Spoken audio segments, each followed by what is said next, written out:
Hi there, my name's Raquel Reyes Angulo, and this is my video and my project called Speech Impairment. What is speech impairment? According to ParentCenterHub.org, an individual with disability act or idea defines it as a communication disorder such as stuttering, impairment articulation, and a language impairment, or a voice impairment that adversely affects a child's education performances. The characteristics of it, well, some can differ, but the most common ones are the fluency, voice, and language. The fluency can mean the flow of a child when he or she speaks, such as a hesitation, a pause, a repetition, or a disturbance. With the voice, it could be issues as the pitch, the loudness goes high to low, or the quality as like a hoarse, raspy, or harsh. The voice, nasally, very low, things like that, and or being stuffed up.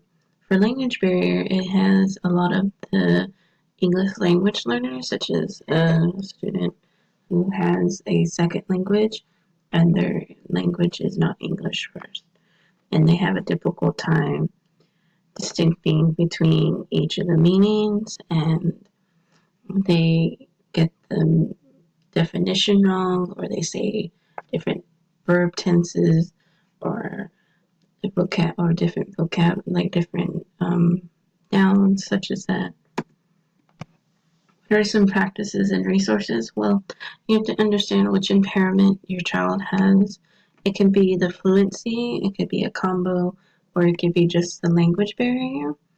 You would have to speak to the pathologist about that, the therapist about that, and you would also inquire other people like a paraprofessional or just a lot of other people that understand the stuttering and they understand like a auditory also, and you can use which practices are good, and there's many resources for that.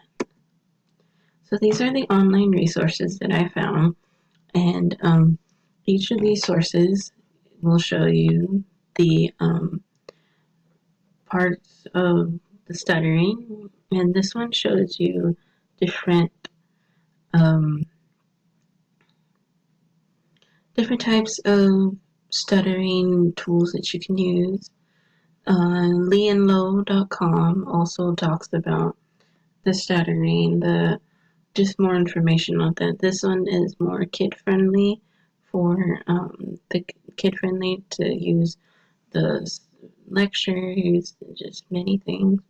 And this one, freereading.net, is the activities you can use to find a lot of readings, vocabulary ones, fluency, sight words, and it's free, and they have many lessons on it. And Reading Rockets resources, they have books that you can get for the language barrier and for the fluency, the voice, and many different levels on that. And the IDA America is there's a lot of websites that can go to these, and that's where I found some of these sites. So very, very helpful for students. And this is some of the practices that the ldkidstuff.com do. They use flashcards, they use sight words, or they use a picture to word where it describes a picture, but it only says one word, and they have the child describe what is going on in the picture. So it's a lot of really interesting things that they have there. And this is one of the practices from Kids TV 123 on YouTube, and it teaches the phonics of the using the alphabets, and and as you can see, it has the say Kids TV, and it'll go on to say phonics, and then it'll say the letter, the actual picture, and the the letter, the picture, and the actual animal. So it gives them a visual. It makes them say cat, dog. It keeps going, and it does, and it makes sure that the student understands the vowel sounds, the just a lot of the things that not many students hear because they have to, if they're visual, they have to see the word, hear the word, and they write the word too also. So it's very interesting on the phonics on what they do.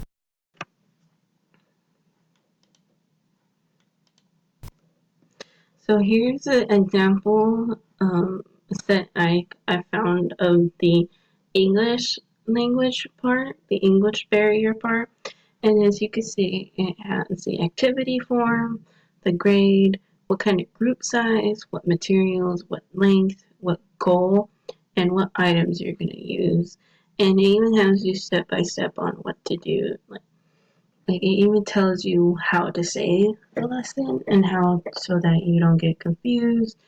And freereading.net is an amazing site for lesson plans for kindergarten, from pre-K all the way to high school. I mean, the site has everything you need from phonics to reading to other activities, and it's amazing. And I love this site because I checked it out, and it's just amazing for me.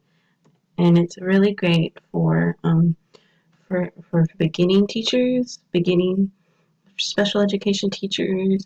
It's great for teachers who don't understand the disability of the child, and this is a great way to understand what the child needs if they need one-on-one or small group. I mean, it's a very interesting website. So the evidence-based strategies from ASHA Leader website is a guided repetition oral, or Grover, involves a lot of the reading oral words, like saying it 3 to 5 times, like cat, cat, cat, duh, duh, duh, dog, or sounding out the words, or just when they write it down, they sound out each letter. And if it has a real positive effect on the student's fluency, it teaches them how to say it in a medium pace, not fast, not slow, just right. And it also can teach the children, and the more the children do it, the more the children say it, the more they understand it, the more they're going to be better off. So awesome, it's an awesome exercise, and you can do fun words too, but not hard words, but fun words. And another one also suggests a reader's theater, like doing drama, acting, performing. There was a YouTube video that I found. It was on it was a show. It was based on CBS, and they had a teacher that does performing arts, that does theater, and they say that having the children do theater, learn lines, or write their own scripts, and just understand it, will help them more with that. And that it's another way for them to address their language barrier and their fluency, and it helps them so much. It helps them with their voice too, the pitchness. It helps them not go too high, not go too low, and if they have nasal or different other issues, they can address that without discouraging them. And another base evidence is that it's the reading fluency and the oral. So reading out loud and reading the words out loud, the story very very helpful, because during California Teachers Program, that when I was in, we did a day program. It was a reading fluency and oral language based on reading at their level. Talked about it, we read it out loud. We'd read it multiple times. I mean, it's an amazing transformation you see from a student who had difficulty pronouncing that word, and then when they finally say that word without any help, it's an amazing. And also too, when you read the story, there's like characters that they can say, and they can make the pitchness different, they can make their voice different. It's very helpful. And another evidence-based is rereading the text. And it's really interesting that how many times a student can read a book, and like they can know just off the bat what happens, and then they, even if they have difficulty with the word, they can do that. And just giving them 5 to 10 minutes to reread that book, it'll help them out. And then if they have questions, they can do it. And also doing a group work or a writing activity or a little project. Like if you have 3 little pigs, you can do a little show. The a lot of children's storybooks really help out with that. And just by rereading it, they know what happens. They know what's going to happen, and they feel more confident. And that's where their stuttering doesn't come out as much, because the stuttering is like a nervous tick in a sort of way that the student has a difficulty expressing how to say it, and they won't have a hard time. So it really helps the student feel more comfortable when they read a story they really love. And another fun fact, I found famous stutterers, and one of them was the King George VI, a royalty figure, Queen Elizabeth's father. The King's Speech movie really was a powerful movie to show what stuttering is about, and the emotions, the behaviors, just it it's very difficult when you have severe stuttering like King George did, and to be giving speeches like that, it's been very difficult. And to watch these people that are very powerful figures have these problems, it also makes you feel like they're human beings too. So, Harvey Keitel, he was an actor in a movie, and he's a producer. James Earl Jones, well-renowned actor. Marilyn Monroe was an amazing actress. Moses was a biblical figure in the Bible. I mean, it's amazing. Carly Simon, the singer, and Lewis Carroll,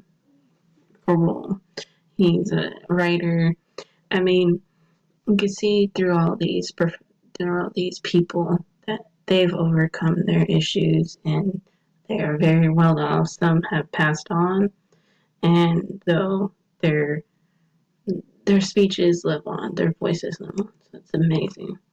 And here's my works cited page, and that is all. Thank you for watching my video, and